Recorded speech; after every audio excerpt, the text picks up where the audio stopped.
Kwezemidlalo, ubhubhane wentsholongwane yeCorona uzakudala izivubeko ezimandla zeminyaka kuninzi lwabadlali behlabathi. Intshatsheli yamatyeli amathathu yeComrades Marathon neTwo Oceans Marathon uBongmusa Mthembu ijamelenee nengxaki yokuthi gqolo iphulukana namathuba okubaleka emazweni ngenxa yokurhoxiswa kwemidyarho. Ubongmusa Mthembu usihlabani kude kusubatha kuleli.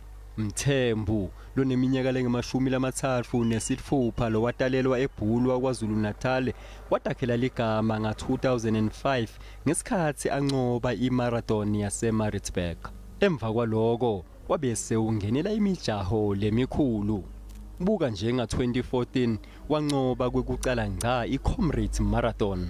Nga-2017 nanga-2018 waphinze wawunqoba ke lo mjaho lodume kakhulu. Nyalo-ke emehlo akhe bekabuke iTwo Oceans lebe kumele ibe ngemgcibelo lesiya kuwo. Kwaba buhlungu ngempela uma ngabe sizwa iTwo Oceans ikhanselwa. Okwabanzima kakhulu futhi ukuthi mhlambe nabangabheki nje isimbo vane basho nje ukuthi hayi sayikhansela. Kodwa ke phela singathini ama-race organizers abheka ngendlela abheka ngakhona. Akwadiwa-ke ukuthi iComrades Marathon itawuqhubeka yini njengendlela lebe ihlelwe ukuthi ibe ngayo kulomnyaka lesikuwo. Sinqumo ngaloko silinzeleke evikini lelitako.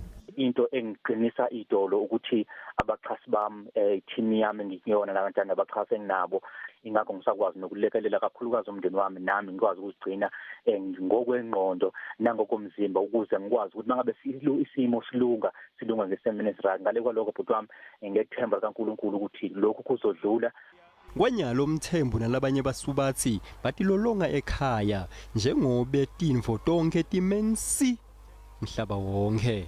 Mina ke ngingumduduzi Ndlovu leti tindzaba te SABC eJozi.